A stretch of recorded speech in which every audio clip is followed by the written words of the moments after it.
Aba pa lang. Tatlo na lang. Kembot na ulit sa 59. We're back! Gagano na naman. O partner, pagkatapos ng good news mo, ibabasagin na naman natin yan ang isang malungkot na balita. Oy. Dahil hihingi po tayo ng update doon po sa nangyaring paglubog ng barko, yung MV Trisha Kirsten 3, no? Sa Baybasilan. Umabot na po kasi ang patay sa 18. Pero ginigiit po kasi ng na hindi naman overloaded yung barko. Kaso nga parang pag nagmamatay partner, parang merong no? May parang hindi sakto, parang may sobra. Hindi naman matik kasi na Oo. pag may nangyari overloaded agad, Oo. of course. But we have to find out kung ano talaga ang at least initial reports on what caused the tragedy. Tama. Kaya alamin na natin si spokesperson ng Philippine Coast Guard, si Captain Noemi Cayabyab, joining us on the line. Captain, good morning. Peter Atrica sa programang Balita Patan. How are you doing po? Yes, good morning po, Sir Peter and Ma'am Vika. At maraming salamat po sa oportunidad. So, Captain Noemi, i-confirm lang po natin na umabot na nga ba sa 18 ang naitalang namatay dito po sa aksidente na ito? Yes, tama po kayo. As per kahapon po, 316 po ang survivors po natin ng MV Trisha Kirsten. 18 po ang casualties and 10 po ang ongoing na hinahanap po natin ngayong araw na ito. Okay.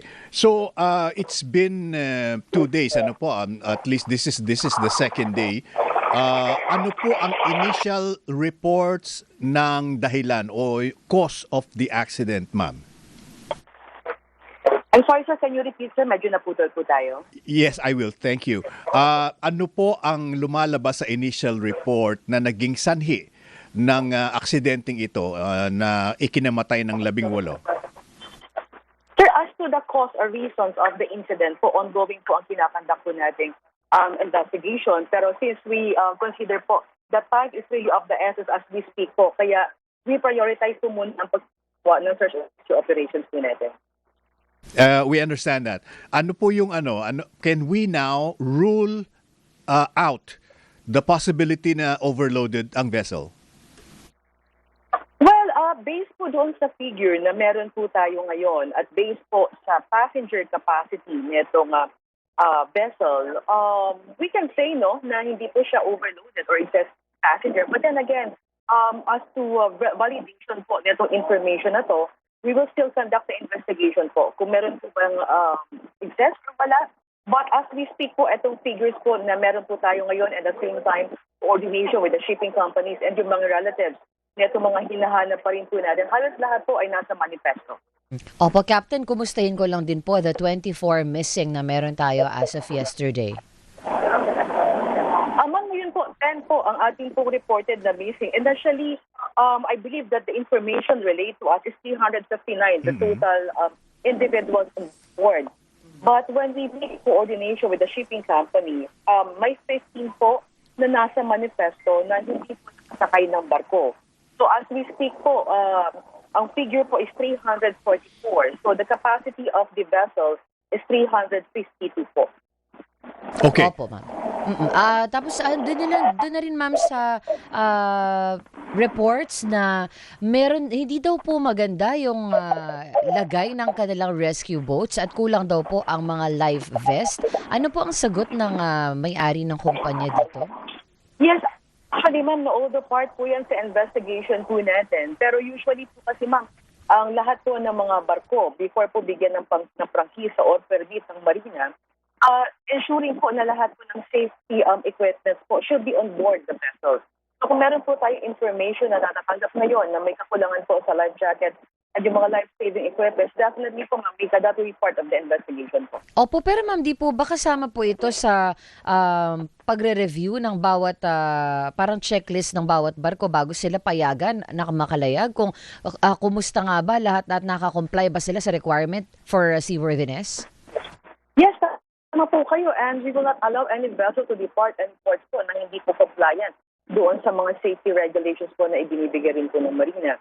So ito po mga passengers na allegedly meron po tayong kakulangan sa life jacket. So definitely it will be part of the investigation. So But we couldn't give a conclusive statement as of this moment po since ongoing ginagawa ng search and rescue operation. So would this be a lapse on the Coast Guard's part? Yung pong hindi pag-check kung kumpleto ang life vest and the state of life boats as well? yung nabanggit ko, ma'am, during our pre-departure inspection, if I could just made mention how we allow the vessel to depart. Initially po, ma'am, the masters of the vessel must submit a master's declaration of safe departure. Meaning po, the captain is declaring na itong barko niya ay seaworthy to sail, that compliant po siya sa lahat po ng mga certificates na naisip po niya, sa kanya.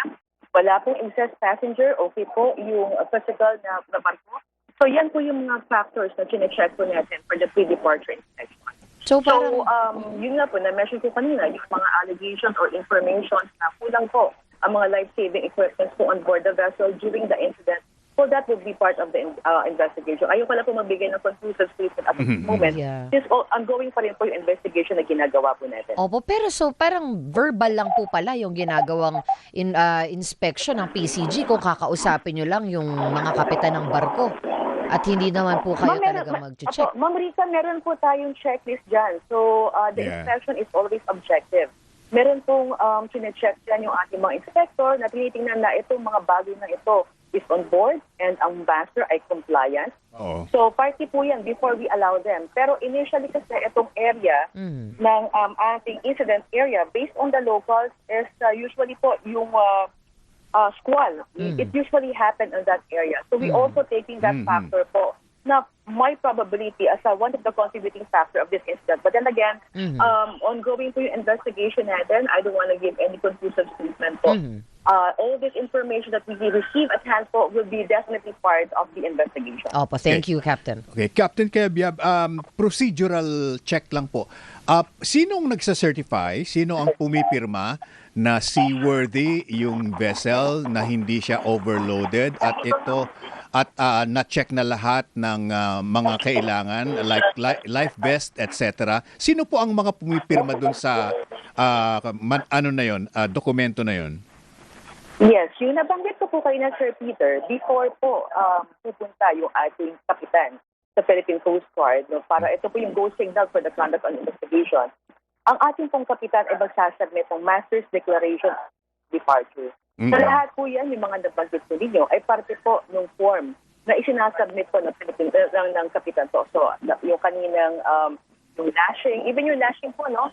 Yung mga cargamento. Kasi this vessel na reported din na sa itong MV Tricia, yan po yung ibinibigay sa atin ng kapitan po. Kasama po yung wala siyang excess passenger, nakadeclare po yan. Kasama po yung mga manifesto ng pasahero. Kasama rin po yung certification na lahat po ay valid that time. And then, na-check rin po niya yung weather advisory from Pag-asa before po siya maglalayag. Okay po yung kanyang barko. I mean, certifying that the vessel is seaworthy to sail up to the next port of call. So, parte po yan na dinideclare ng kapitan po. So, ibig sabihin po, ang unang responsibility for the safety is always the captain. Yeah, my point, Captain, my point lang po. Philippine Coast Guard. Apo. My point lang is, kina-countersign ba yan ng Philippine Coast Guard?